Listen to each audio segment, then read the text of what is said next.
What's good, guys? Welcome back to Talking at the Movies. I'm Eddie Reese Antonio. And I'm Mo. What's happening, guys? Sober, crazy day to start. Literally woke up to the news that Chadwick Boseman passed away.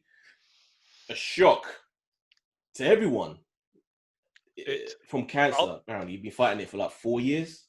Yeah, so that would have been during the making of the film, right? Quite possibly. Definitely for the Infinity War and Endgame. Yeah. But I'm not sure exactly when the date was that he filmed Black Panther, but it could have been probably within that. So, yeah, for the whole time. And all the other films he's done, 21 Bridges, I think it's called, and a couple of films Black Panther came out 2018, right? So he would have either during it or, I guess, probably right after filming wrapped. Yeah. But, yeah, a bunch of movies, physical movies he did while getting treatment. Apparently he had operations as well. I think the only clue people had, like a couple of months ago in April, he did like a live Instagram thing. We did like, I don't know, he was talking about a few things, and people noticed that he was just gaunt, skinny. And I guess people figured it was for a role. But yeah, apparently not. It's crazy. The craziest thing here is when you consider that he was only 43. Yeah. 43 is absolutely no age to go, right? I'm like, I'll be 43 this year. Ooh. And you're kind of thinking, man, you're still a young man. You're still like got so much of your life ahead of you. Just colon cancer, just come. That's the thing, man. Cancer just creeps up and you can fight it, but So I lost my dad. Crazy. And he kept that really quiet, right? I mean, no one knew. 4 years. Yeah. For a lot of other people would have been like parading it up and down, like you'd have seen it on the news, you'd have seen it on Instagram and stuff. Yeah. I guess he didn't want the sympathy, he wanted dignity. I wonder. I don't know, man. Well, he's pursuing treatment, so we know that he definitely had hope. Yeah. But it's crazy. Like, where do you go from here? It doesn't feel right to even talk about what happens to Black Panther from this point on. It feels too soon to even talk about that sort of thing. I've already seen articles though go up saying like, how does Disney continue? Way too early. But yeah, man, rest in peace, Chadwick. Yep, rest in peace. Always seemed like a nice guy, no scandals, nothing, just a good family man. So, see it, man. So, what's been happening, Mo? Winter has begun. Temperatures have dropped. Oh, what's the saying? Winter is coming. It truly is, man. It's like, even when it was raining, it was still warm, but now... Yep, I'm back in like the winter garbs. I've got like, earlier this week it was shorts and t-shirt. Now it's like sweatpants and hoodie. Yeah, and I have to go out. I have to go get my takeaway later. I do not feel like cooking. Have you eaten any of the Japanese ramen yet? I haven't yet, no. I haven't either. I'm saving it. The cooking instructions looked a bit complicated on them. Oh, it's just that water. Well, so what have you been watching, man? So what have I been watching? So I've watched a fair few films this week. So I've started with Enter the Dragon. Oh, fine. So I think this is like regarded as Bruce Lee's best film. It's his most iconic one. It was his biggest film. Yeah. And I think a lot of people do say it's their favourite. I got to say, I thought it was a little bit meandering at points. Had some great fight sequences in it. Had some great like sets and it looked really nice. But I think I found the ones that were actually made in Hong Kong or even the one made in Italy just to be better film or more enjoyable to watch films. Well, those other films are strictly Bruce Lee movies. This Enter the Dragon isn't. It's more like an ensemble movie. It's not really just about Bruce Lee. There are other big characters. There are indeed. There's the screen with. And you didn't like any of those other characters? I don't know. I didn't say I didn't like the film. I just found it, the pacing was a little bit off compared to, like, say, something like, Way of the Dragon or Fist of Fury. Okay. Well, I didn't get that. I get that. Yeah. And if you're keeping with like the classic kung fu, so I got hold of a couple of older Jackie Chan films that have just come out. Fearless Hyena. I used to love that film. Yeah, so this is like Jackie's first film that he's directed himself, and you can kind of see it's almost like Drunken Master without like the drunken bit. In fact, it's almost like it is Drunken Master. Very really cool, really enjoyable, some really funny moments, and you can kind of see the hints of the Jackie Chan to come. I've also got, but I haven't seen yet, is another one from that period called Dragon Lord. So would you rate Hyena? Even Enter the Dragon. What do you rate that? Enter Dragon, I'd give that a 3 out of 5. Ooh, ooh, ooh. And a Fearless Hyena, I'd probably give that a 3 out of 5 as well. Okay, okay. Little I mean, a 3 is reserved. not bad, right? 3 is like a middle of the road type rating. Okay, respectable. Obviously, the biggest film this week we've already spoken about, but there was another big film that came out this week. Yeah. Bill and Ted Face the Music. Well, guys, we got a Tenet review, which we did do as a separate video on our YouTube channel, but we're gonna put the audio in this episode at the end. But yeah, Bill and Ted, I saw it up. I've not been interested in watching this. The trailers look terrible. Terrible. The trailers don't look that bad. And the film itself, I'll keep it kind of short here, but it could have been way worse, dude. It's not that does not bode well to say that it sounds. It's good. not the excellent adventure you'd hope for, but for an hour and a half, it's actually not a bad film. And the actual film itself almost happens in real time because they have a clock counting down for them to do this particular thing. It's almost like you've got two films. You've got Bill and Ted going off on one adventure, and you've got their daughters going off on another adventure, and the whole thing kind of intersects at the end. How are their daughters? How? Because they're basically doing impressions of. Bill and They Ted. are. They. You know what? Like Samara Weaving almost looks like she could have been like the actual daughter. I mean, both of them like do it so well. You kind of think these people are actually related. Damn. Like, considering how long this film took to make, like the news and the talk of this happening has been going on for years. You would have thought they'd been able to come up with a better script than what they've got then, if it's only an average. See, the problem is, right, they wrote themselves into this little corner, haven't they? That the song that they make is going to unite the world. So they at some point they have to show this song, right? What song can you possibly show that will be like, you'll think, oh my God, that is so good. That's going to unite the world. So It's an impossible task. So it's just continuing the same story from the old films. It ain't really even a new adventure, truly. Procrastination, basically. It's pretty much They've got to get to the point where they play the song, right? That's the whole point of the film. I would certainly give this a rock solid 3, right? And how was the song? You know what? The song's not bad, actually. They do this whole number at the end. They do slightly retcon the ending, and I'm not going to go into like what actually happens. But I will say, if you like, it's a good family movie. If you get the kids in, sit around telly, rent it, you'll have an enjoyable time. Why don't they just go in time and just steal an actual iconic song that they could use that everyone knows and loves, like a Bohemian Rhapsody or something? But you've got to stop that song from happening in the first place, which might change history so much. True. But like cause and effect doesn't really come into this film, right? Because they go into the past all the time and take historical figures out of their time. True. Yeah. Okay. So what'd you give it? I'd give it a 3. Not great, not bad. It's an entertaining film. Bill and Ted Face the Music is on level with Enter the Dragon. No, those are two different types of films, right? Come on. A 3 across is not the same as like a 3 for a comedy. They're different types of films. Teenage Bounty Hunters. Did you catch any of this? I saw the first episodes of this, and I saw the first 2.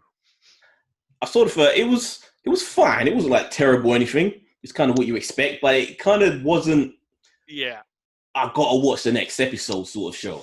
It was I watched the second one just out of curiosity. I will say the 2 lead actresses, they got mad chemistry between them. Yeah, they did. They did find 2 characters that get on really well together, but the plot is just so ridiculous. They got these 2 waif type girls who are struggling socially in school, yet like you would then have to believe that they could be bounty hunters. Yeah, and they're just kicking ass and shooting people and all this stuff, and it's like it's pretty goofy. Yeah. But yeah, it just wasn't super funny enough that I want to watch it, and the action wasn't cool enough that I want to watch that. It was just kind of just Yeah. I completely agree with you. I thought like 2 episodes in, I think that's more than enough for me. It wasn't even like that show, I can't remember the name of it, but the one where the girl has the accident and she has to have her jaw shut, and then she loses all that weight. Yeah. That first season, even though it's like the show wouldn't appeal to me, I felt compelled to watch the whole Because it series. had personality. Yeah, yeah, The way it yeah, was directed, the way it looked, the comedy of it, it was just very yeah. distinctive, This which is this kind of, wasn't. just lacked all of that. Solin was over during the week because obviously he left his Yeti mic over, Mhm. and we sat down and actually watched an episode of a show called Rami, which I've mentioned to you guys before. Yeah, And Eddie, he loves it. he Oh, loved it. He thought it was yeah. really good. I've got to say, Eddie, even if you're not going to watch the show, watch It's in my episode queue. 5. It's in my queue. It's I in your intend to watch it, but I just need to get around to doing it. right. Episode 5 of season 2 probably is one of the funniest things I have ever seen. Whoa, high I praise. do not want to. It's just crazy. It's like comedy you've never even thought about. Hmm. And I don't want to tell you about it because I want you to see it for yourself. But just imagine it's got like a rich sheikh and Mia Khalifa. Oh, she pops up in it. Oh yes, Sister Khalifa, as she's referred to in there, and like this really religious woman asks Rami, "Who is that? How do you know that lady?" Okay, okay. Yeah, it's very very funny. The run up to Discovery season 3, I've decided to start watching Discovery again from the beginning just to do a quick recap. And I'll tell you one thing: if you watch, if I've been watching TNG, right? When you go to watch Discovery, it looks so cinematic. Yeah. I mean, it's just once you've done that like A/B comparison, it's just so unbelievable at how cinematic that show actually looks and Money how and effort they beautiful put it into is. it. Yeah, you gotta Yeah, give them credit where credit's due, man. It just look beautiful. yeah. And then before I get into my Lower Decks thing, Lovecraft Country. Yes, you're creeping into what I've been watching, man. Because that's another one. I've watched two Yeah, episodes of that yeah. one. Watch both of them, yeah, because there's only 2 out. Yeah, it was in. I really like this show. Okay, like I'm not as into it as you are, Yeah, as what you sound to be, but I'm intrigued by it. Like at first, it takes until like the last 15 minutes of the first episode yep, for yep. the overall premise to really But kick they in. but they build an entire Yeah, world in that like first yeah, 45 minutes, which and I think is actually quite important. it is. But at the Yeah, same time, I'm kind of sick of seeing that sort of Jim Crow, ultra racist America. But it was still kind of interesting. But yeah, I was in there getting to know the characters, yada yada yada. But then when the things start to kick in yeah, and the weird sort of occult, supernatural stuff starts to kick in, it's like, okay, this is intriguing. yeah. And episode 2 was cool. I thought that we're going to stretch it out a lot longer, so I'm kind of happy that it just kind of got dealt with in that one episode. But yeah, I'll give it another go. I'll There keep seems going to with it. be a lot of people who found the second episode a turn off. I've had lots of comments from various forums saying, "Oh, that first 25 minutes was ridiculous. I'm removing this from my planner. I'm not watching this anymore." It kind of grinds to a halt because they're just stuck in a house, just stuck in their room and Oh stuff. no, man! They might be stuck in the house, but there's so much of plot still going on. Yeah, it just wasn't that engaging. I was starting to play with my phone. I was really just Ah, getting distracted from it. I was absolutely riveted by it. I was just like, this stuff is Yeah. because I like the way they start off as like one type of show and it suddenly becomes like something else. That was like the Watchmen sort of thing, Yeah. isn't it? Where it begins one way and then kind of starts to really veer off into something else. But What I'm into uh, it. as I For say, what? what did you think of like the in that first episode? You know where they're in the forest and the police officer pulls up, Yeah. and that it was so cool. That car chase was so tense. Cool way the word I would use. But yeah, that's the very timely as well for what's going on in the world. But Yeah, that's kind of the origins of what people feel about the whole fear of the police. That's the sort of yeah. stuff where it will Yeah, come. just like watching it where he goes, like, this is a sundown town, and you haven't got enough time to leave. Do you know there are And still sundown towns in America? really, There are still, really, yeah, there are no, still towns that identify themselves on their sign going yeah, into it that sundown town. This is a sundown town. right. Do we know we're going for our next holiday then, Eddie? Fuck that. Fuck that. Stay away. And obviously the biggest show of the week, Star Trek Lower Decks Episode 4. I'm saving us when we go around yours and we watch them. Because I Oh, think it works better in a group. I enjoy it more when I was sitting there with you guys. Kind of like with Harley Quinn. It kind of works better as a communal. terrible, terrible, experience. terrible. It's just not Like that girl annoys me too much on her own. Mariner. But No, it's not you just. funny. It's I like, don't man, know. I think you've been hanging around with Silent for too long now, right? You're afraid of like strong women. he likes it though. What are we talking about strong women? I was gonna say it was a fantastic episode. This one really felt like an old school TNG episode where they've got they've got a transport or rather tractor beam an old generational ship that they find adrift in space. So a generational ship is one of those old school ships that some race built where they wanted to travel the stars, but Mm, obviously they weren't able to do warp speed. So people would basically live, die, be born, live, die, be born on that ship yeah. kind of thing. And obviously it goes all horribly wrong. Okay. Yeah. Yeah, great Look episode. forward to seeing it next time around yours. Right, what have you been watching? Fucking mentioned half of them, but I saw New Mutants. Oh, It's interesting. Every year there's a film that critics and people just shit on because it yeah, becomes the cool thing to shit on. Every year there's that one film that becomes right. that movie. And this has been waiting to be that film for about 4 years, basically, because of the delays and not being held back. But people have just been itching to shit on this film. And that's what they're doing. Because it's a shit-looking film. It's not as terrible. It's not great, but it's not terrible either. It's just kind of like That's. Teenage Bounty Hunters. It's just Hold on that. a minute. Isn't that what I've just? Isn't that how I've just explained Bill and Ted? I guess, I suppose, but it's more akin to the Teenage Bounty Hunters. It's just that it's fine. It's not terrible. It's not Dark Phoenix or Wolverine Origins terrible, where those are just bad films. But it's not like I've already seen comments from your other podcast co-host. yeah, how strong he is, especially with a Marvel property. He just kind of has no patience. Yeah, I'm gonna think that you're probably just being too kind to this because because for so long you've been looking forward to this film. Like from day one, that first trailer I saw I it wanted just to looked give it a rubbish. chance. I wanted to give it a chance, and I was willing to. But yeah, it's this is a movie that they wanted to remake, they wanted to reshoot, but then the Disney deal happened, and then that kind of just never happened.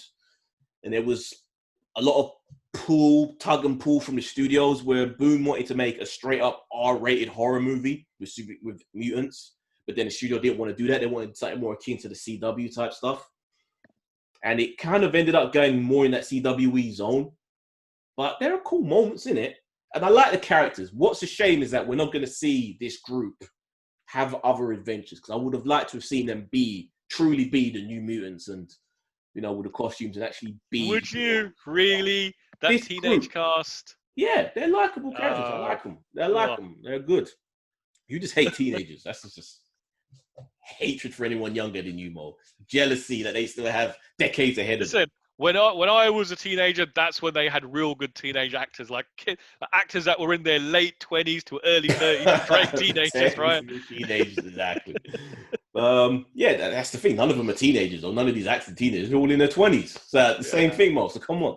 Can't But say I can't say any of the marketing is making me want to watch this film. yeah, you'll because the hatred and the darkness that you already have in your heart for this, you're just It's it's gonna come out, and you're just gonna hate it anyway. yeah. I will tell you now. I'm going to do a precog, right? I'll probably rate it a 2 when I finally get around to seeing it. It's a 3.5 for me.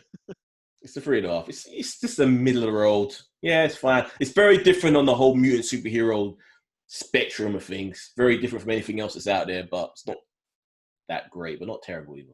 3.5. Right. What else have you been watching? That's it. That's it. Lovecraft, So you've friggin' watched 2 things. what? So I only encroached on one thing that you'd No, I watched. saw Superman Man of Tomorrow animated movie that DC have put All out. right. Okay. Yeah. It's actually a lot of fun. It feels more like watching, even though it's only an hour and 25 minutes, it Yeah. felt more like watching a mini series.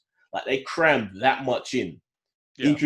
You've got the origins of multiple other characters, you've got people dying and then resurrecting, you've got multiple different allies and villains coming in that he has to fight. Like they put so much into this. I don't know how they managed to balance it out, but yeah, it felt like I just watched the miniseries. Didn't feel like I just watched one little movie. That is on my list of movies to watch. Actually, does look good. Yeah, it's pretty good. They've got a whole new animation style with this, and I like it. I like it. It's a good bit of gold. So, Superman so let 9 me get tomorrow. so let me get this right. So the guy who's supposed to be the Marvel fanboy, like probably the DC movie that he saw this week more than the Marvel film.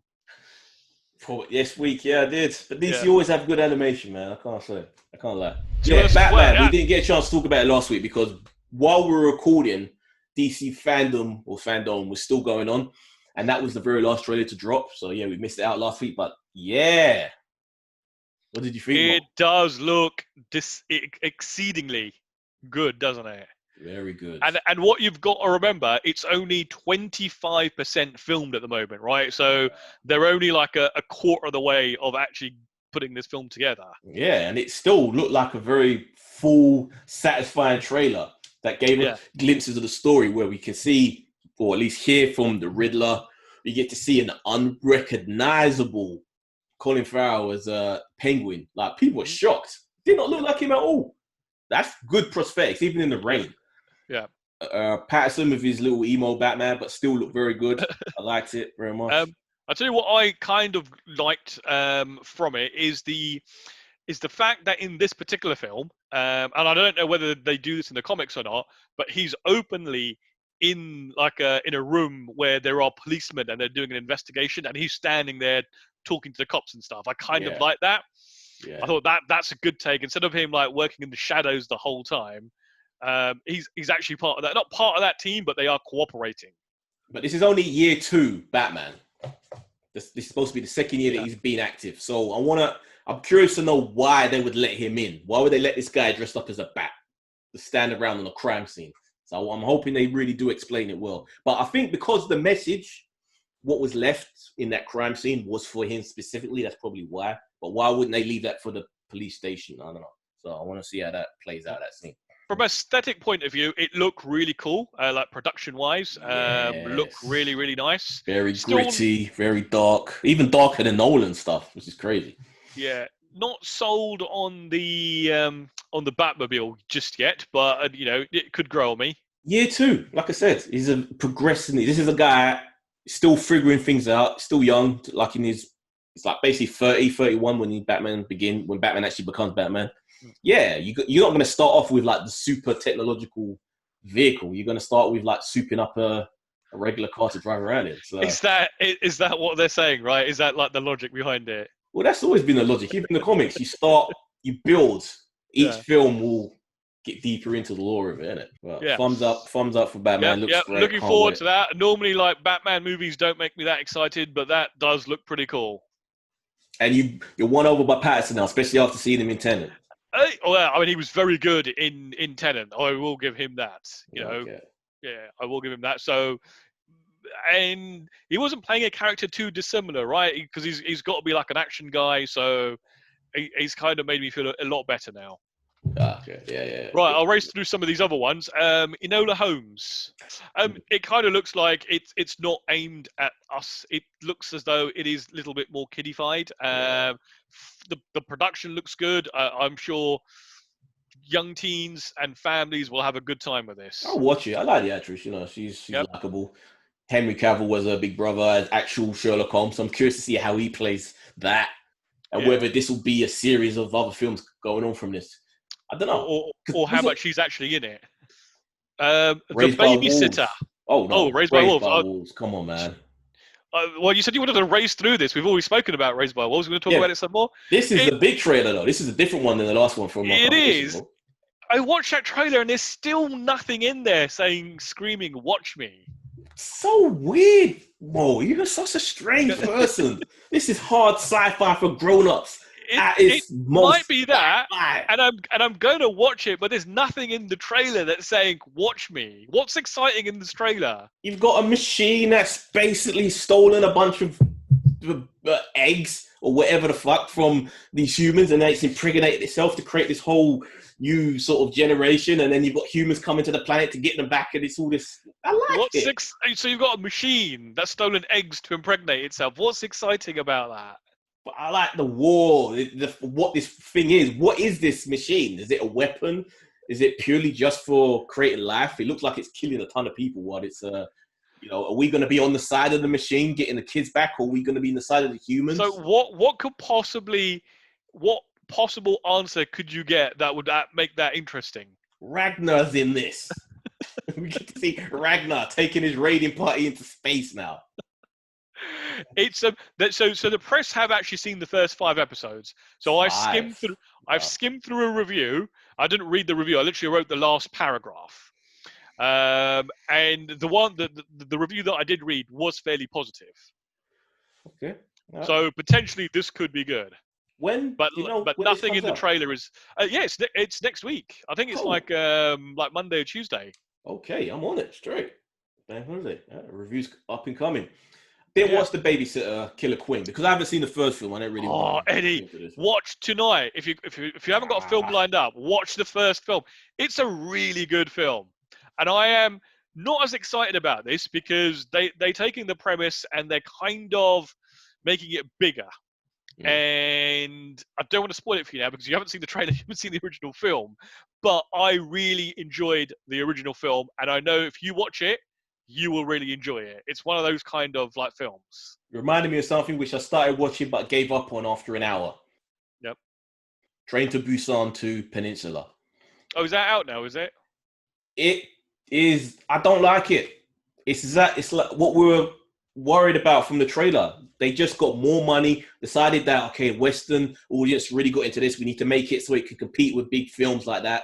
And it's just bigger, but it's lost all of its heart. It's lost all of its grounded psychological elements, that the thriller that was in, the original Train to Busan, them being trapped on the train and the characters, the father and the kid and all the other people turning on each other. It's lost all of that. Yeah. And it's just a bad CG. Oh dear. It's just generic zombie. It's like Walking Dead now. So this is the whole reason that they should be doing cheaper films, right? When you get too much bloody money, all creativity goes out the window. Yeah, but I don't think they got that much because the CG is terrible. Bad. But yeah. So The Babysitter, I am really looking forward to that. Spontaneous. This looked funny. Once it kicked in, It looked good, didn't it? What was happening? I thought, what's this? A little. Because it starts that first 30 seconds. It starts off like such a generic high school, shitty-looking like romantic comedy, and then all of a sudden there's boom. Basically, teenagers in school, and one explodes for whatever reason we don't know, and the rest of them get quarantined. And I guess that it's something's happening where they're all just exploding, having spontaneous combustion. And what's funny, I only caught it on the rewatch.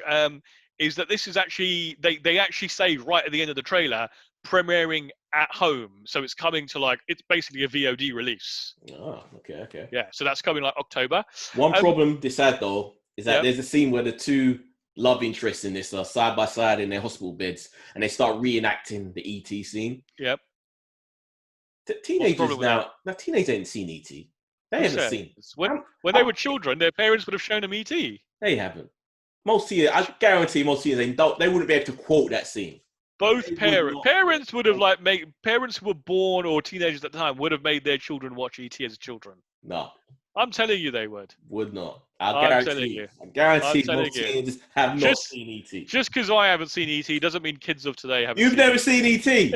There you go. Perfect example. We've had this conversation before. Yeah, but even I can quote that ET phone home. That wasn't the scene, though. That wasn't what they were quoting. That wasn't what they were quoting. It was them when ET and the boy were side by side in the hospital bed. That's what they were reenacting. The commie rule. This looks good.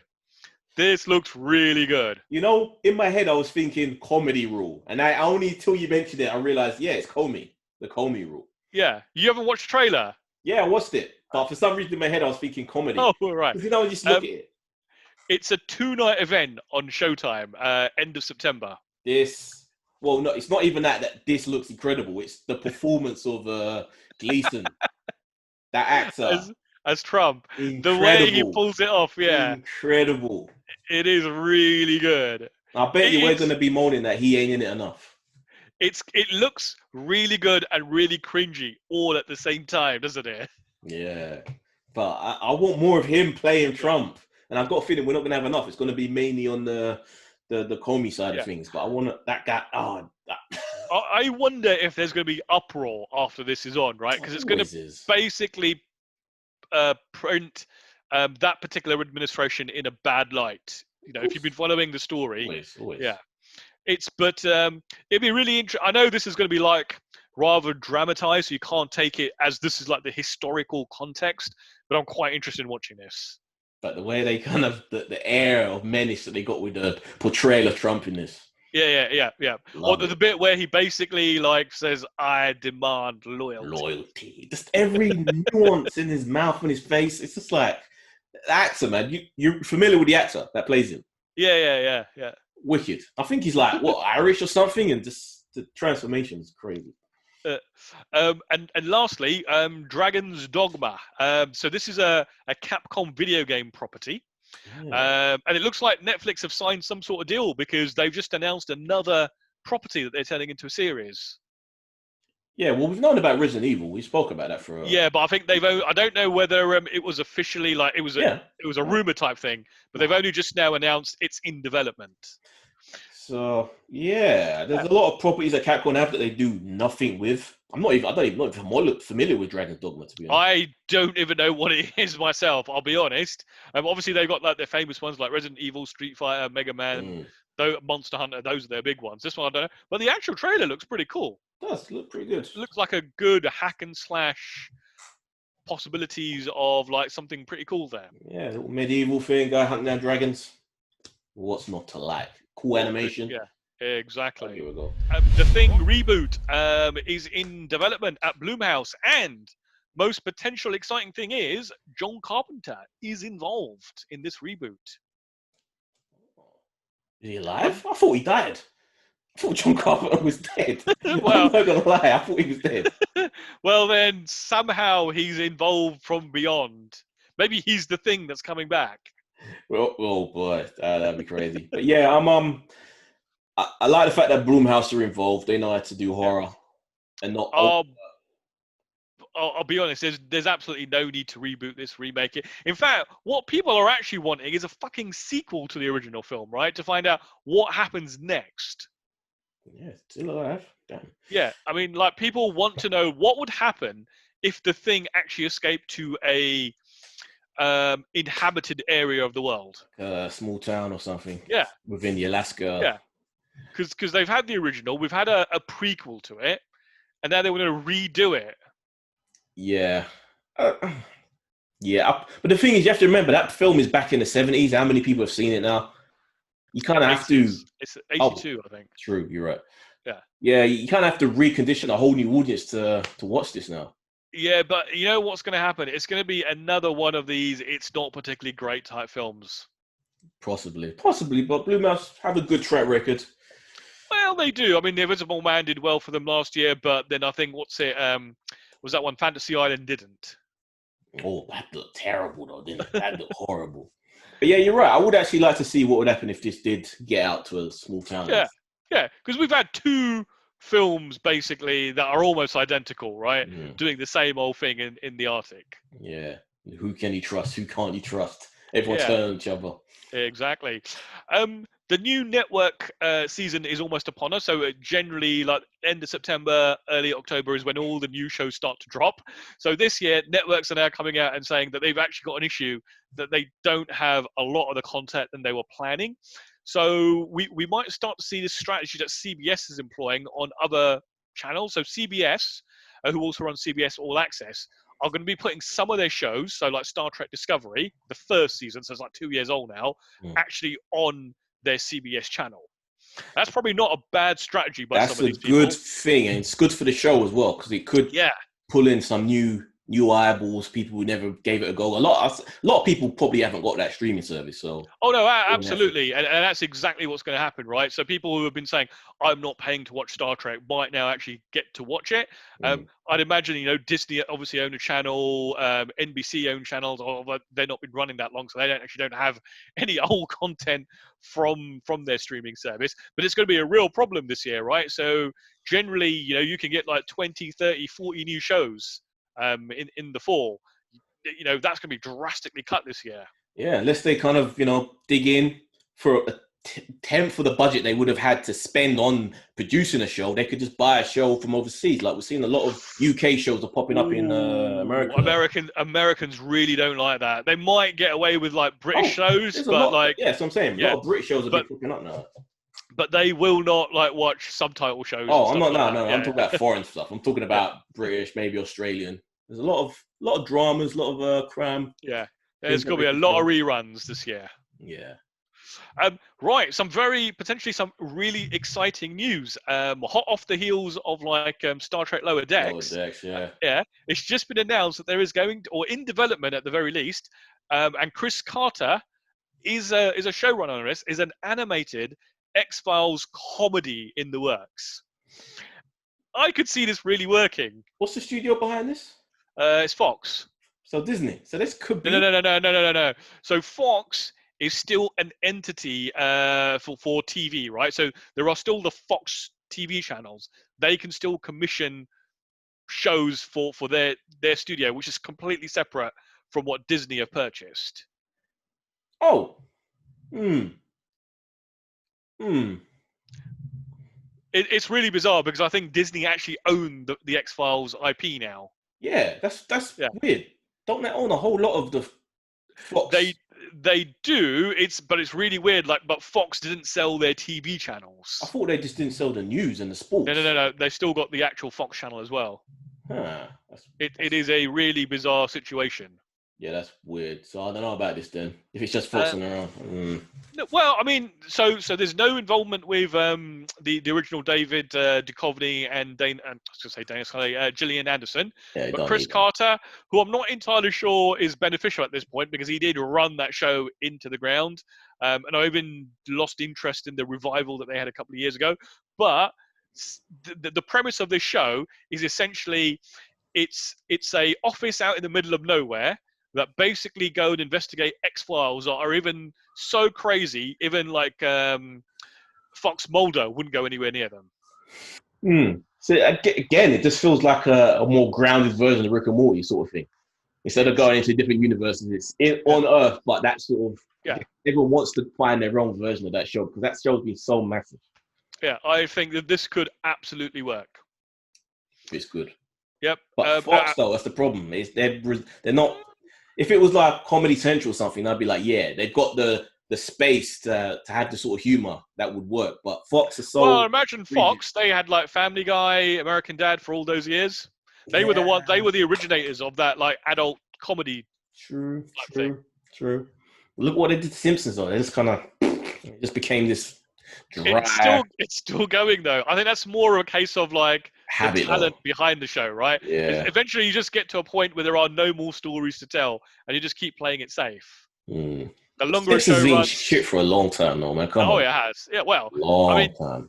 When you say it's a long, imagine it ran. It's what season 30 or something now, right? So it probably started to dry up around season 12, 13, 14. Yeah. Obviously, we've just spoken about the Resident Evil. Netflix have now officially announced that is a goer. An Altered Carbon. Cancelled. That's what you get when you have Anthony Mackie as your star for season 2. I kept saying he ain't got it. I mean, I really enjoyed that first season. I watched one episode of season 2, and I have no desire at all to go back. And I suspect that's what happened with a lot of people. Yeah, just they can already see that they cut a lot of the budget for the season 2 because it was way smaller in its scope. But then you had Anthony Mackie leading it, which just didn't quite work. And it's shouldn't be a surprise to be honest, but it's a shame because there's so much more in that world. There's more books to tell of the story, so it's a shame that we're not going to get there. So I like the concept of it. It was always a cool concept. Rightio. Rest in peace. And finally, I know you've already reviewed or given us your views on the New Mutants, but apparently in the US, lots of film critics are refusing to review New Mutants, not because they think it's going to be a terrible film, which it quite rightly is from your review. It's Disney are not doing any critics-only screenings or sending out review codes to watch it on demand. They want critics to go to public screenings, and they are not prepared to do that. Yeah, they were I think right before it came out in the States, because I think it came out Friday, I think there was only one review. One person was willing to just get up and go to review it. I think on Friday morning I did see a few pop up, but they weren't like. I've seen more now, but we're right talking before more YouTube bloggers rather than actual professional yeah, outlets. yeah. So that's an interesting one, right? Because obviously next week you've got Tenet coming out in the US So in markets where they so can. it shows you how many people are still scared, like really scared to go to the cinema. The fact that people are willing to just go there to review this movie shows you. Yeah, but you got to think like so in the US, it's really different from how it is here. Like the European governments have taken like really stern action, and in the US, it's been depending on where you live. It's been and I saw so what's it like John Campea? I saw his little blog or vlog rather for New Mutants. Him and his mate they drove down to Vegas because none of the cinemas where they live are open.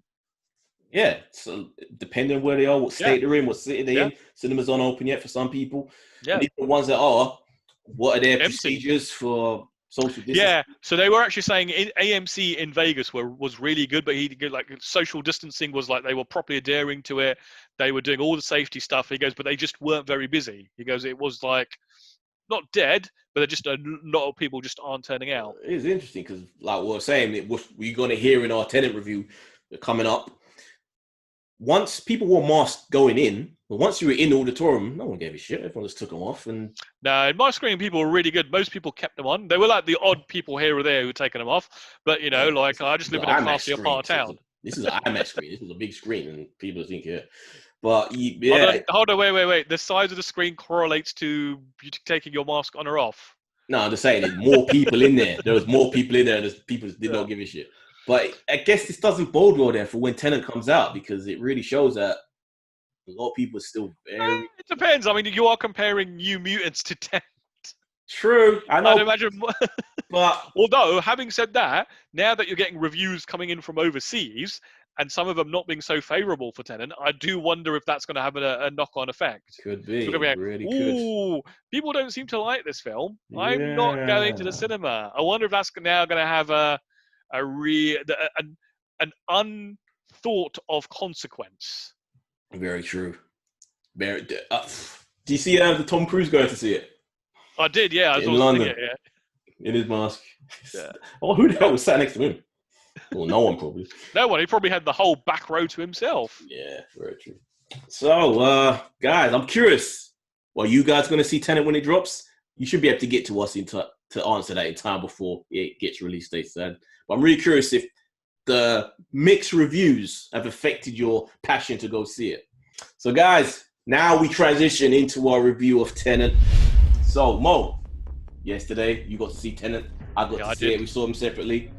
First time in, I don't even know how many months, back in the cinema, before we even get into the film. I was going to say that I think the last time I went to the cinema, I think was January to see The Gentleman. Oh, wow. Yeah, I didn't even go then. But how different does it feel? It actually didn't feel that different because I normally go during the week if I can.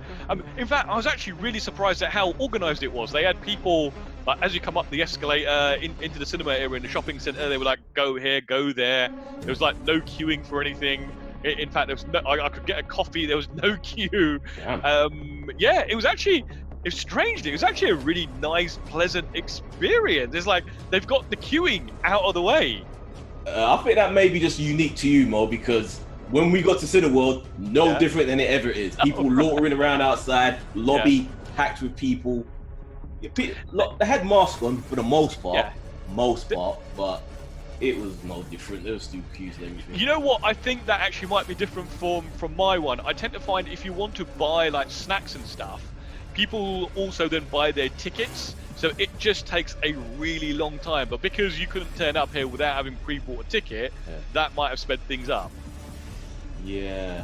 And I was also, because like we've seen images from some US cinemas where they've actually physically removed seats, I was really unsure what that experience was going to be like. But over here, they didn't do that. No. At least for my cinema anyway. No. They just, I guess, just booked out empty seats in between groups. Yeah, absolutely. But what I was really surprised about is, so you couldn't buy seats next to you, but like literally like less than a meter behind you and less than a meter in front of you, people were able to sit. Yeah. It was nice not having people right next to you. Yeah, I mean that's in your always own nice. group. Yeah. Obviously, we'll get into the movie and it'll probably explain why my brain's so. But I normally get the experience that I'm a rich millionaire and I own the entire screening room, and I can watch it all by myself. But I was surprised a lot of people turned out to see this yesterday. Yeah, it was actually quite a lot of people. Besides the fact that it was obviously spaced out that you couldn't pack in the cinema. Yeah. That's why I'm really curious to see what the box office for this is going to be. Yeah. But I guess one more thing to say about the cinema experience, obviously not here, but I don't know, have you heard, like in the US, they've actually decided if cinemas are not open in your market, so they go city or state, drive-ins are not allowed to show Tenet. What the?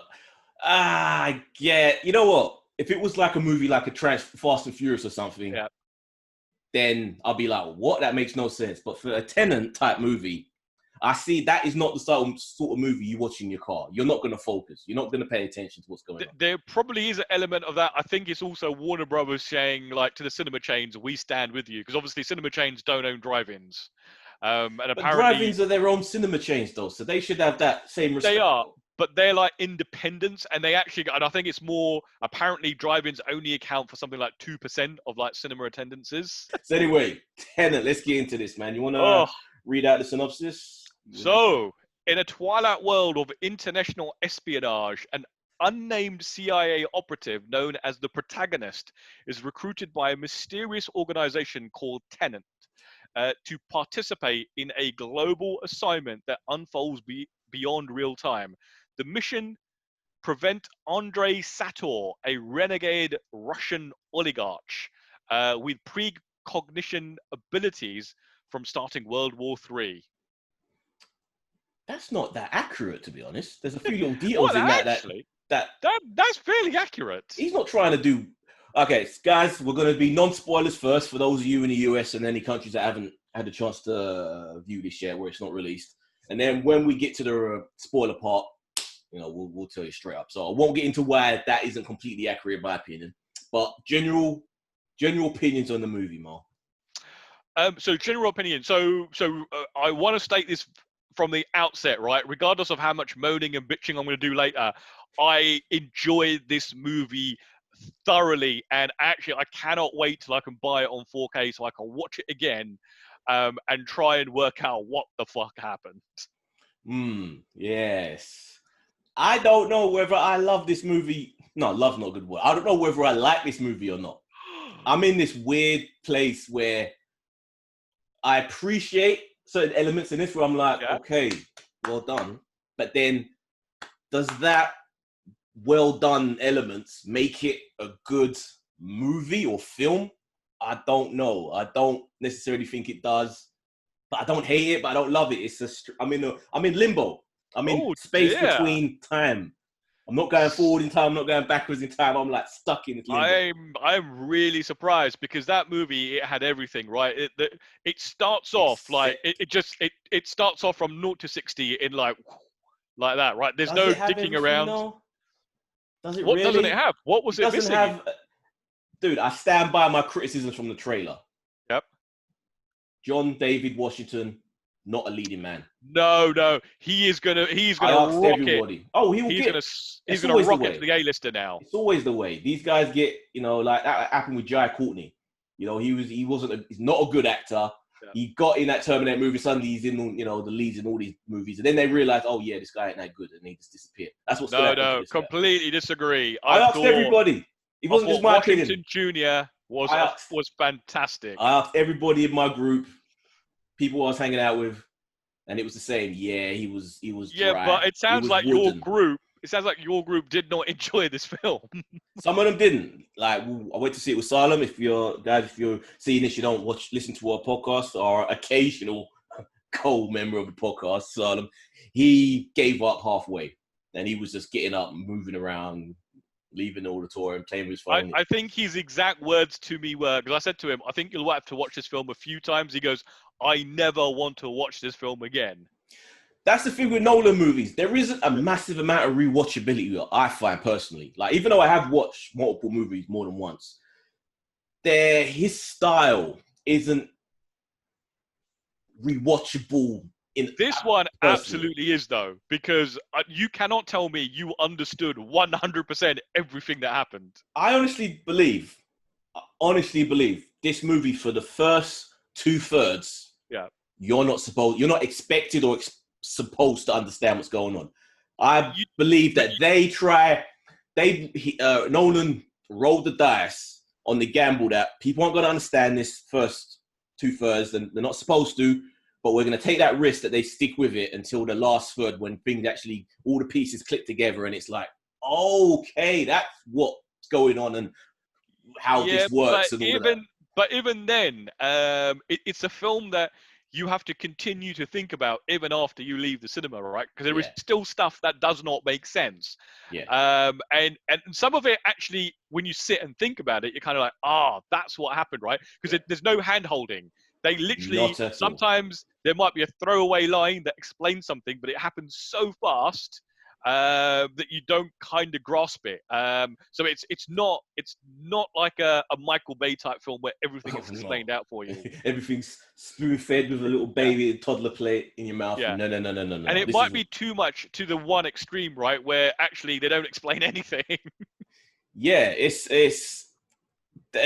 this was a. I think it's very divisive in the cinema. There were definitely people walking out. Yeah.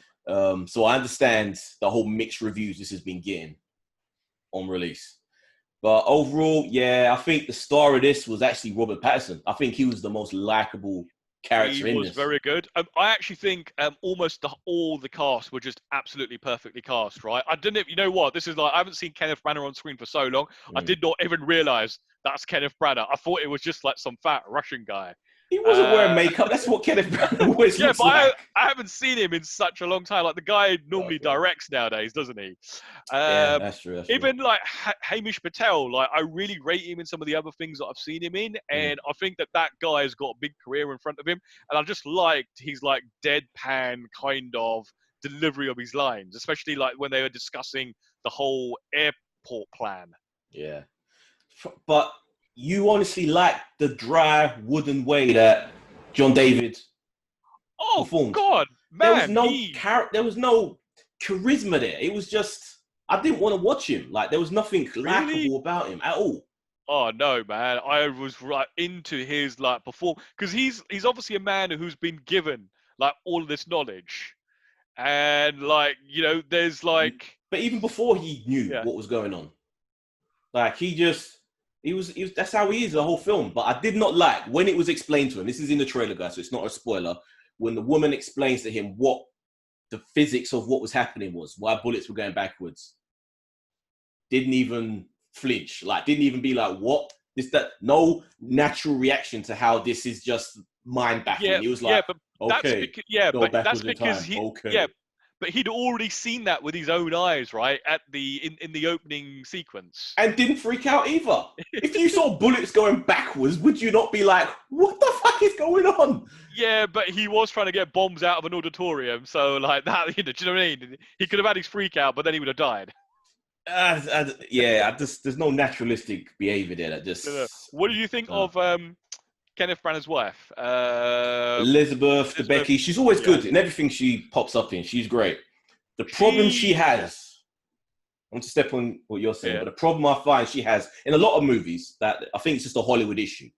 Leading men in Hollywood tend to be 5'9" to 5'11", and Or she is 60. and she is well up. I think she's like 6'4". She's a tall woman. It's a There's tall drink, and it's a nothing wrong with problem. that.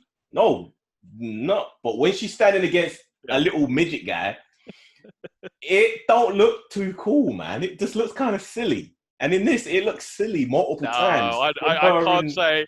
I can't say I noticed that even once. When he stood up, yes, when he stood up to kiss her goodbye one time from the restaurant, it was like a little kid saying bye to his mum, just kissing her on the cheek. It's See, I don't see height. The things like that don't bother me. like, you're blind, man.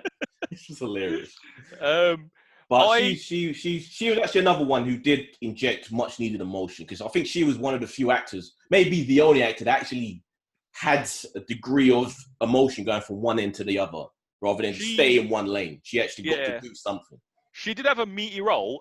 The only thing with her role is I found it incredibly difficult to feel sorry for her because she did a typical fell in love with a guy who was rich and powerful, had his child, then realized he's a complete asshole, and then didn't know how to handle it. That's a story as old as that. And that in itself could be a whole film. Yeah. So, any other non-spoiler points you want to get to? The action? How did you find the action played out? I thought the action was incredibly well done. That plane sequence, which is in the trailer, it was just absolutely incredible, right? I don't think I've ever actually seen something like that. Plane sequence. And then the plane sequence where they're rolling it across the runway. Oh, yeah, they're just driving it. Yeah. Yeah, that was pretty cool. I thought seeing the fight scene in the Freeport was pretty cool, and I don't want to say too much about that because there is some spoilery stuff. The problem with Nolan and fight scenes, this is a problem he had in Batman. He just doesn't. I don't think he knows how to really capture fights. He does this Bourne thing where he's too close. The camera's moving around too much, and I find it a little frustrating sometimes. Did you find, and I think we might be encroaching in slightly spoiler territory here, but when they had certain fight scenes, there was really no difference between whether they were doing them like forward or backwards. It was like people were still reacting as though they were in the same sort of like time frame.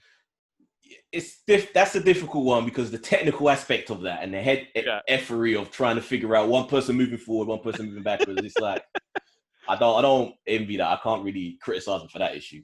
But like they go to so much of pain in the rest of the film, and then all of a sudden, in the action sequence is like, well, hold on a minute, he's forward, he's backwards, but it's not really. Right, to wrap up this non-spoiler segment for guys who haven't seen this yet. Thumbs up, thumbs down. Would you rate it? Me, I would give it without a shadow of a doubt. I would give this an absolute camera 4. Down. I can barely see you. You're just peeking. You can see all of me. What do you want to see more of my? You want to see my like? Yes. I mean, sponsored by Nike. You're just like peeking out from the bottom of the screen. It's not great. So anyway, so thumbs up. Absolutely, 4 stars. Not without shadow of a doubt. The only thing I would say is this movie. If you've ever seen a GIF like on Twitter of someone's head exploding, your head will feel like that after this film. Yeah. Thumbs in the. No, I'll give it thumbs up. Hold on. So what do you give this? So out of a number, what do you give this? Man, it's such a difficult one. Do you need to see the film again? I don't know whether I want to, though. Would the prospect of seeing this movie not entice you? I don't know. I think I understand enough of what I need to understand in it. That's not an issue about capturing stuff I missed. It's more of, do I find the performances engaging enough that I want to relive those and the dialogue? And I don't find that I do. Like I said, I don't find Washington engaging. I find him wooden. He doesn't have that thing that his dad has. This personality that even when there's not a lot being said, you can still see those high expression. So do you think he is where he is because of his dad? I don't know. It's too early, man. Because I haven't seen Black Klansman. You guys said he was great. Black Klansman is great. But I've heard a lot of good things about it, so I'm not going to judge. But he's not that much different in Black Klansman, if I'm honest. Like really? his acting is not dramatically different, and I don't find there's a problem with his acting. In the context, depending on the role, but with this, I would have found someone who just had a bit more emotion, who could emote a little more be a bit more physically imposing as well. Because that's mainly because of Elizabeth, though, because she's so damn tall. It just made him look silly, like a little kid. But yeah, still, I'm gonna go thumbs up because technical aspect, and once it all clicks in, it is clever, and I do appreciate the work that was done. Is it a little too clever for its own good? It probably tries to be. Like people, like how people have been discussing the ending of Inception, like for the last 10 years. I still find that I don't really understand why some people have a problem with Inception or have a problem following it. I find this more akin to the Matrix sequels, where they just got too into the mythology and into the minutiae of all this philosophy and trying to add all these references that it just became over convoluted. Yeah. I find it's going down that path. Yeah, I think people are going to be debating this for years to come because people are going to be saying, but you need to take this into account. No, you need to take that into account. Yeah. But I feel like 4 should be, but at the same time, if I don't completely enjoy most of a movie. Only enjoying the very end of a movie doesn't make Yeah. a movie great. I don't. Oh, I'm But really surprised three and because a half is too low, so I think I'm gonna have to give it 4. 3.5 feels too low for this. even though it's a 2.5 hour film, right, it feels like it moves at such a rapid pace that there must be so much of been left on the cutting room floor. I have to actually agree with you there. I think my brain was doing so much work, Yeah. deducing and deducting and putting, connecting A to B and all of this stuff. Time just, Oh, I really yeah. wasn't that caught up in. Oh, this is so long. Yeah, I had more of that experience. Actually, no, I didn't really. I was gonna say the Irishman felt longer, but he didn't. That went quick as well for me. Right. So, non-spoilers over. Let's get into spoiler territory. Where that synopsis wasn't accurate, he isn't trying to start World War III. He's trying to end the world. Simple as. Killing himself, and he's using the Well, algorithm to end the world. That's not yeah, World War. but they don't want to tell you that in a synopsis, right? Because doesn't the doctor who explains the inversions to begin with say that someone's trying to start World War III, or we're trying to stop World War III, rather?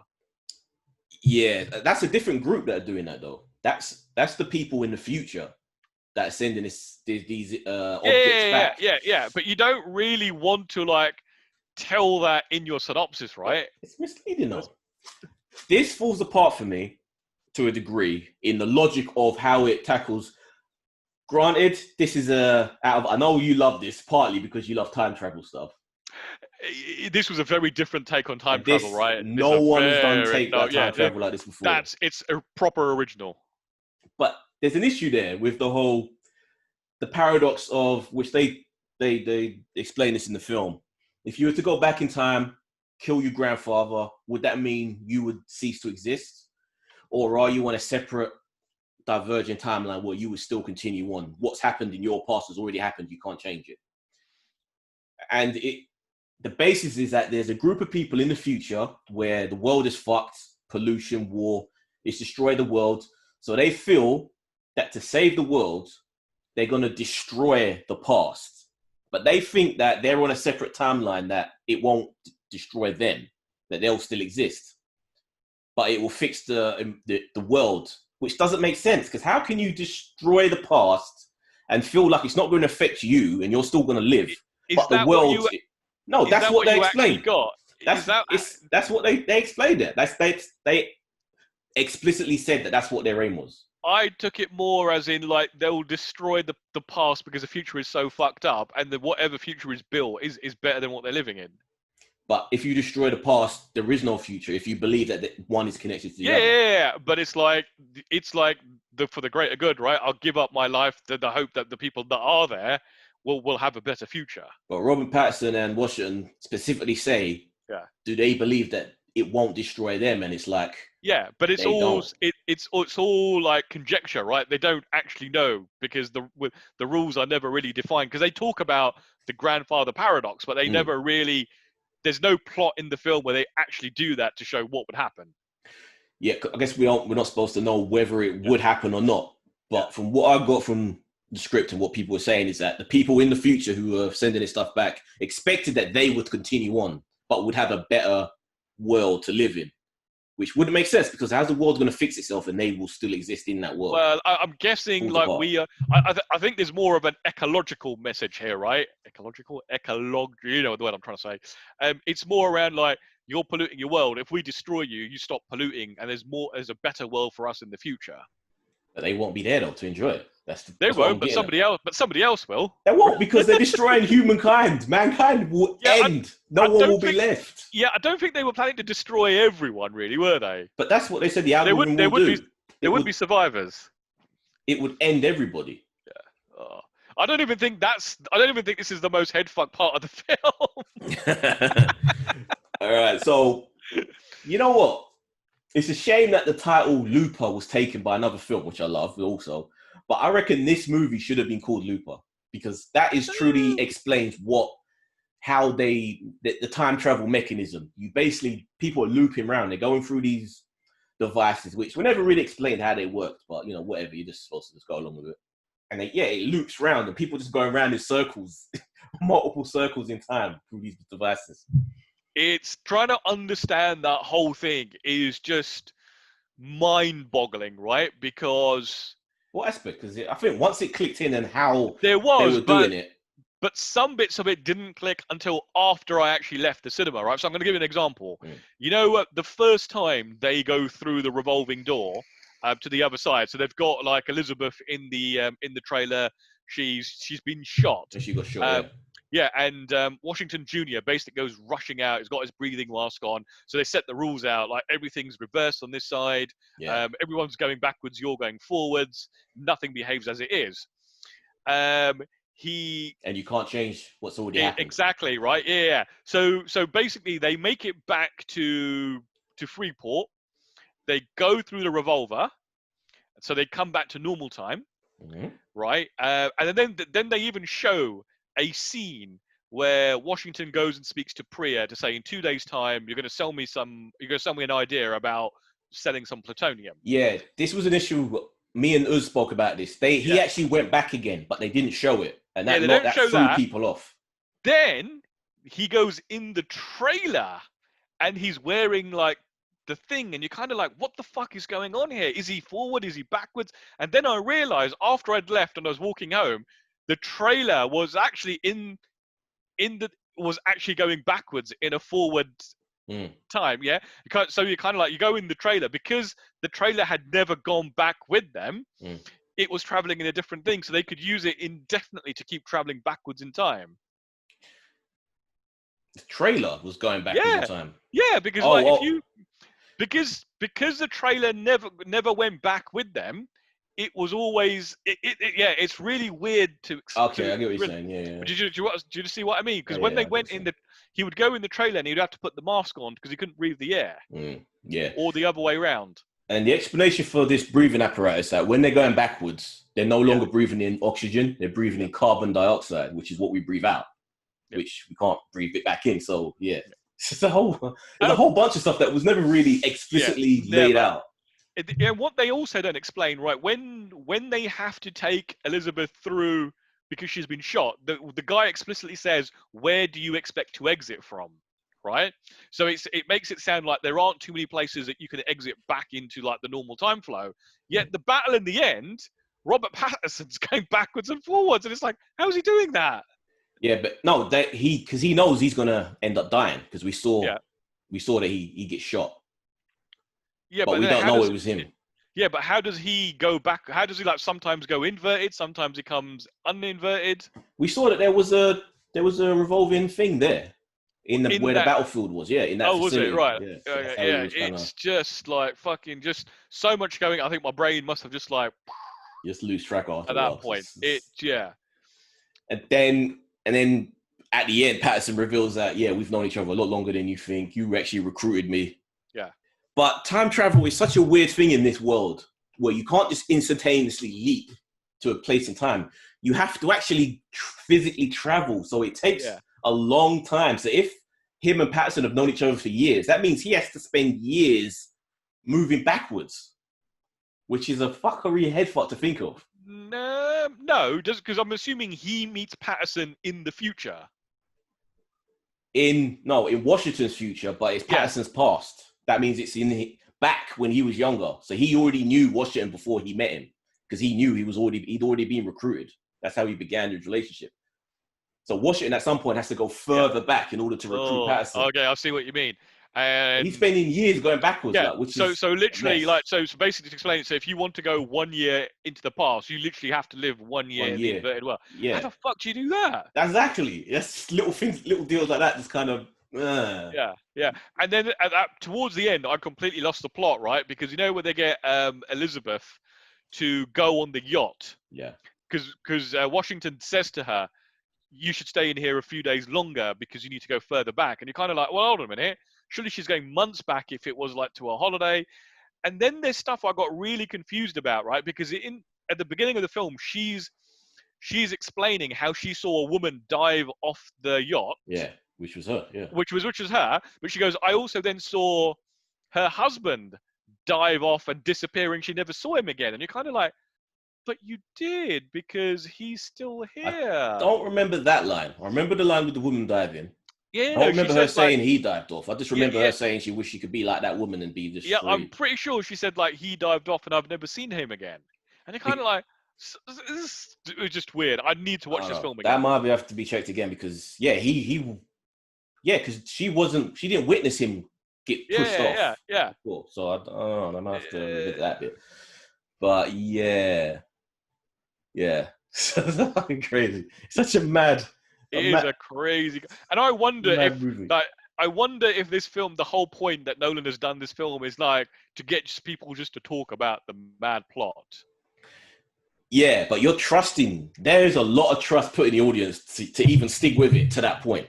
Because, like I said, like I was saying at the beginning, 2/3, you don't know what's going on. It doesn't explain Oh. anything. People are just jumping around back and forth. I actually kind of guessed when Patterson I was chasing that guy in the hallway with the black yeah, suit and then he stops and was like, I thought that I maybe he saw himself. I didn't guess that it was Washington that he saw, but I yeah. presume that it might be himself from a different timeline. So I don't know if in that first 2/3 they don't give you all the rules, but I don't think there's anything in there that makes you think, hold on, I can't follow this. There are certainly things that are said and it's done. the inversion stuff that just makes Yeah, no sense and yeah, yeah. there's no logic in it where I'm thinking this doesn't how you walk into a room and there's already bullet holes Yep, yep, yep. then at some point where how can I, if you're going it's just, The bit I didn't really get is at the beginning where the doctor is explaining to him the rules and how these things happen, right? And yeah he hovers his hand over the bullet, but it won't come back, and she goes, to do that you have to have dropped the bullet.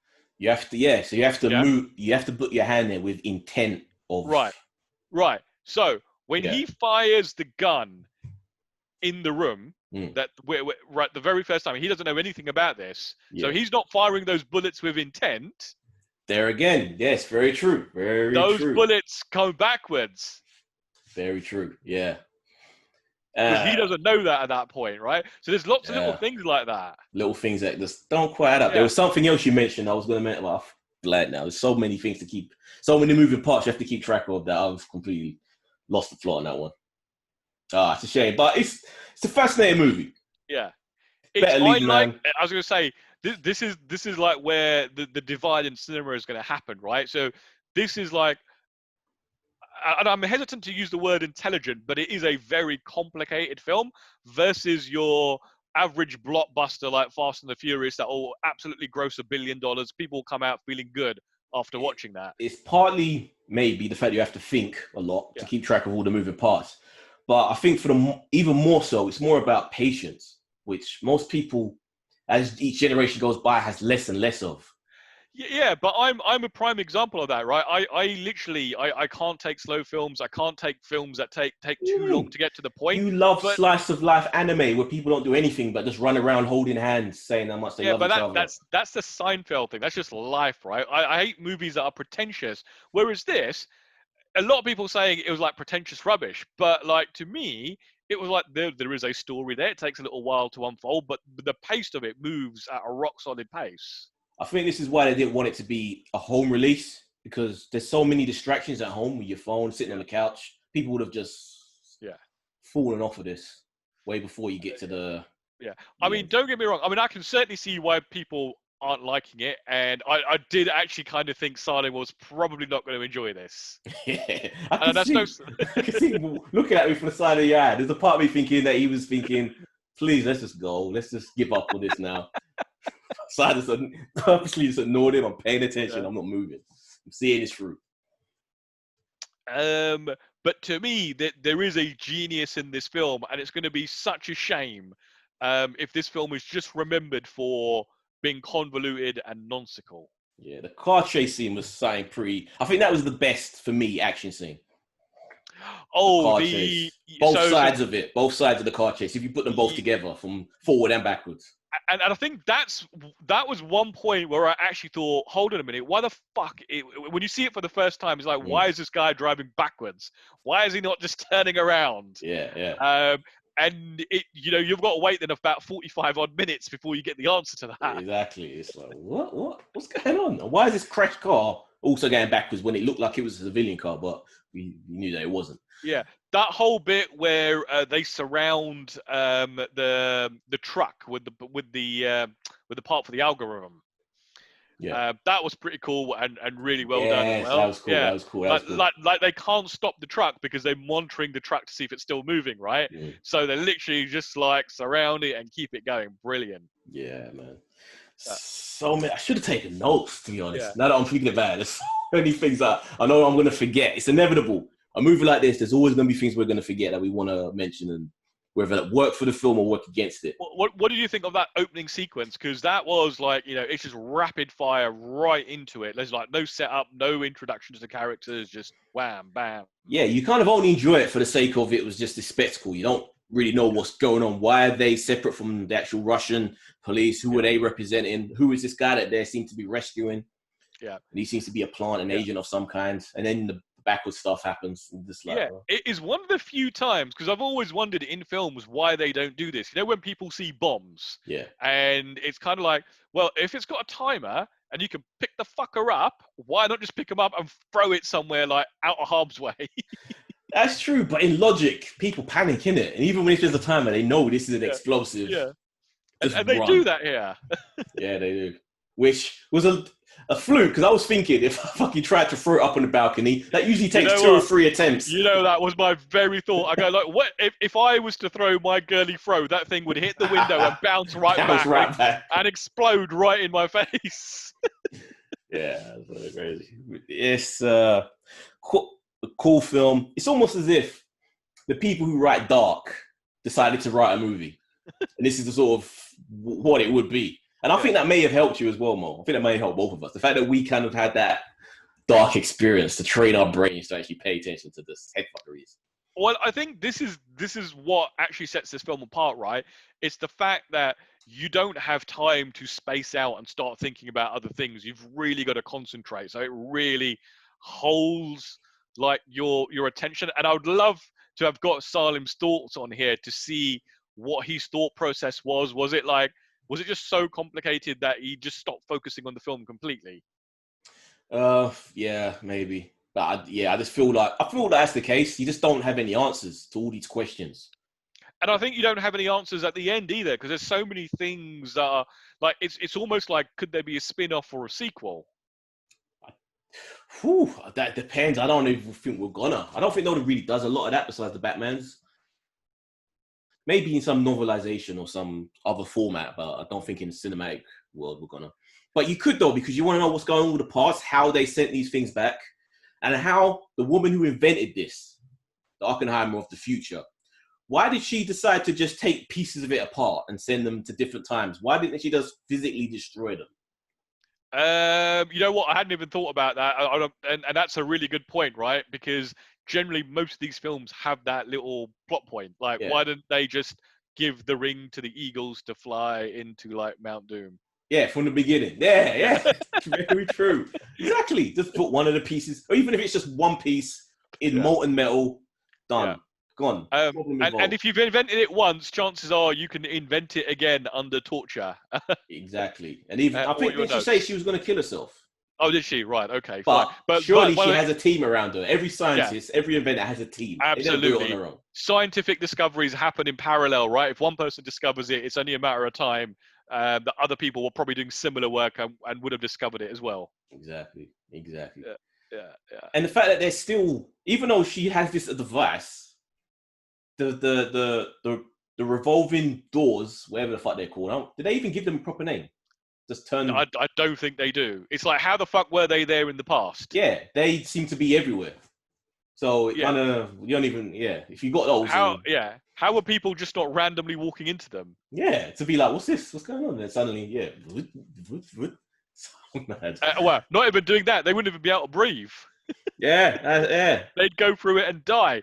The first exposure that you get to that, that scene where Branagh is basically holding Elizabeth with a gun. Yeah. And you've got like Washington on the other side of like, and they're having this conversation. Yeah. Wasn't that just the weirdest thing you've like ever seen in a film? That was crazy. I'm thinking, so what? Hold on, why is he going backwards over there? Is it ability he has? And then you see the other Branagh come through, and it's like, oh, there's two of them. There's one from the past, one from the future, one from the past, and then that's actually the scene where it all clicks, where you figure out the mechanism of the whole thing, that they just kind of going in a loop. No, I mean, I think that was the only moment that they really explained anything, right? Because you have Soldier Boy, he comes in, who says, if you do this, you do that, and you're kind of like, right, what the fuck? I think physically seeing it, though, that just, for me, just made everything suddenly make sense. Not everything, but most things. Did the fact that it was actually Washington in that cover-up stuff that he fights at the beginning of the film, did that all kind of make sense? Did it actually make narrative sense, or was that just done for coolness? I think mainly for coolness, but the biggest point of that fight, which didn't make sense, is the fact that backwards Washington in the military SWAT team get-up tries to shoot past Washington, because that's where the bullet holes in the window came from. Why would you try and shoot yourself, especially when you know that that's you? Because he had the gun in his hand and he did the shots, multiple shots. Why would you try and shoot your past self? Just another bit that doesn't make sense, really. Yeah. Maybe he wanted to put to the test for the whole grandfather, put everything in jeopardy just to see if that grandfather paradox actually worked. Unless there is actually something that we've missed about this film, and him shooting him past self has no ramifications on his future. But that's the grandfather thing, innit? We don't know whether it does or not. Are you on a separate timeline from your past self? So are we saying, is this Avengers-style time travel or Back to the Future-style time travel? More of it. Oh.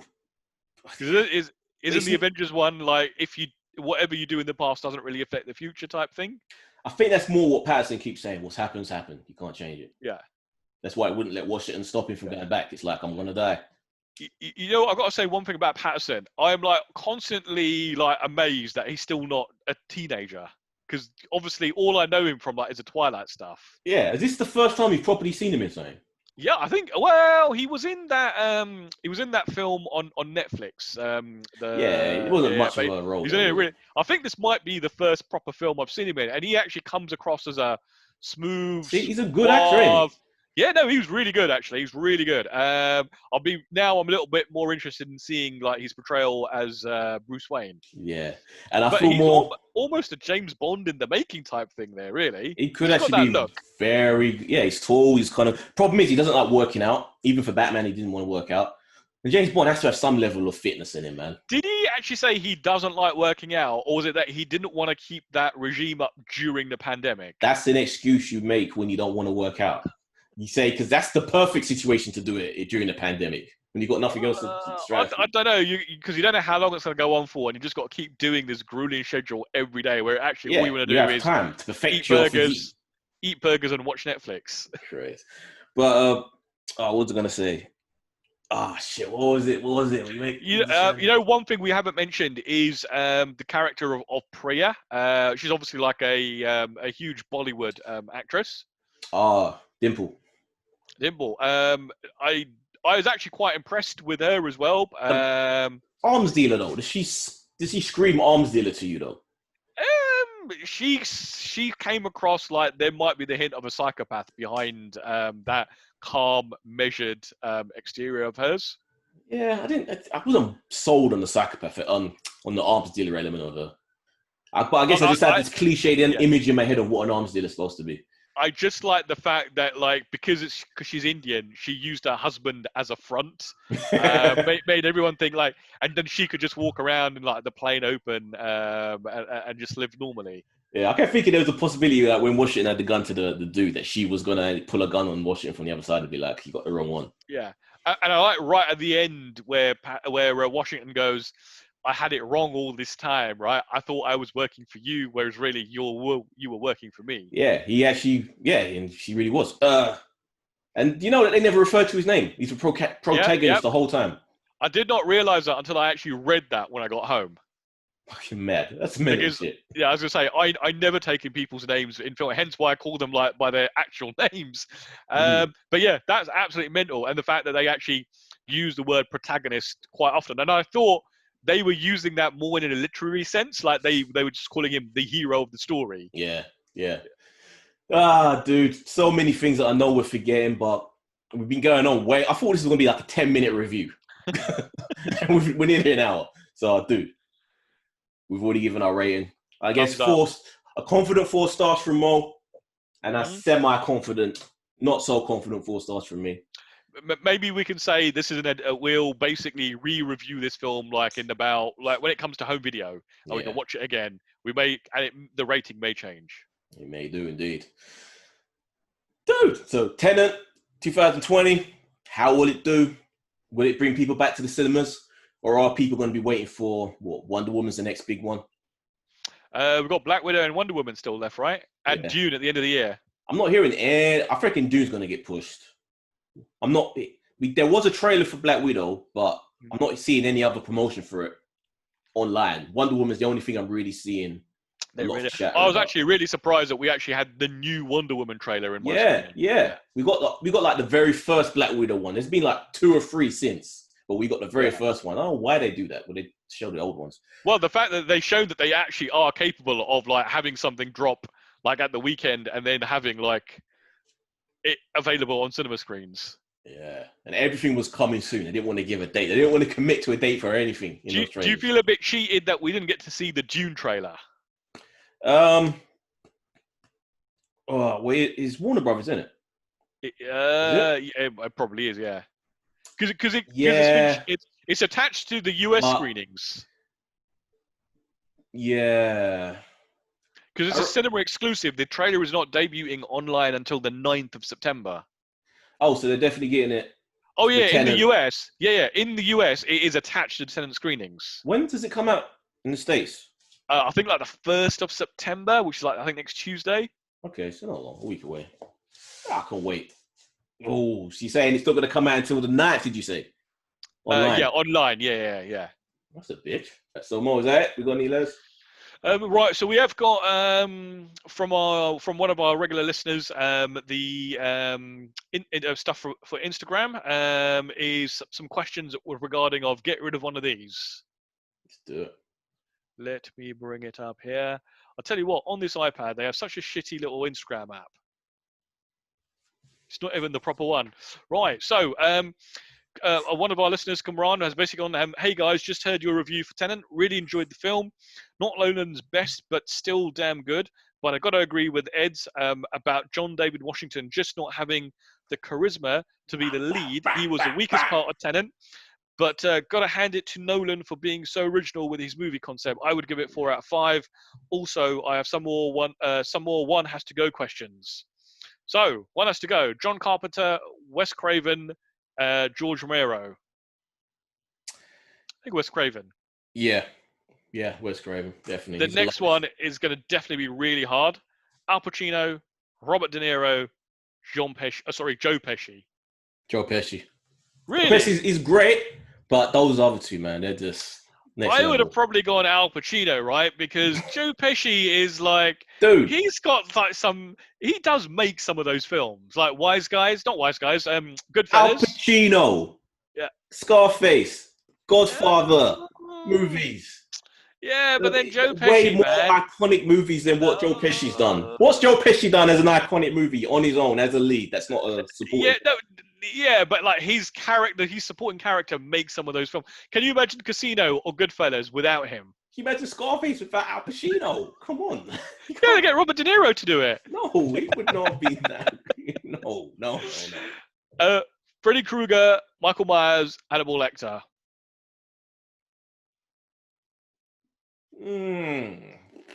Never seen any of the Hannibal Lecter films, so there's an easy one. Oh, whoa, Jesus Christ. That is so crazy, Mo. It's so crazy. I want to lock you away in like a storage container with a TV and just full speed. Hold on, what do you think I do? I am locked away in my flat with the TV. Oh, but you're watching Star Trek. You're not watching the shit you need to be watching. Star Trek is life.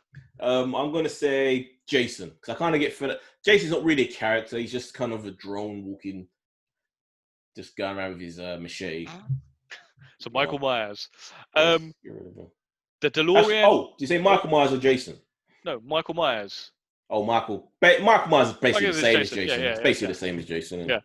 The DeLorean, lightsabers, the One Ring. The One Ring. Yeah. It's like, what does that do? Yeah, it never really got used, besides making Frodo vanish a few times. into an evil realm, right? Yeah, he never really. Yeah. I mean, imagine. I mean, what would life be like if you couldn't drive around in your DeLorean while chopping people's heads off, holding your lightsaber out the window? Yeah. Yeah. John Williams, Danny Elfman, Hans Zimmer. Oh, God. Well, you can't go to John Williams, and I think you can't go to Hans Zimmer. Yeah, Elfman. Elfman would have to get the job. Yeah. And lastly, I think this is probably an easy one. Django Unchained, The Hateful Eight, Inglourious Bastards. Hateful Eight. Hateful Eight. Yeah, there you go. Yeah. You didn't even hesitate. It's just I love Hateful Eight, but compared to those two, it's the weaker one. Definitely. Rightio. Thanks for those, Cameron. Love it. But from me, Idris. Me, Bo. See you guys next week. Talking at the movies.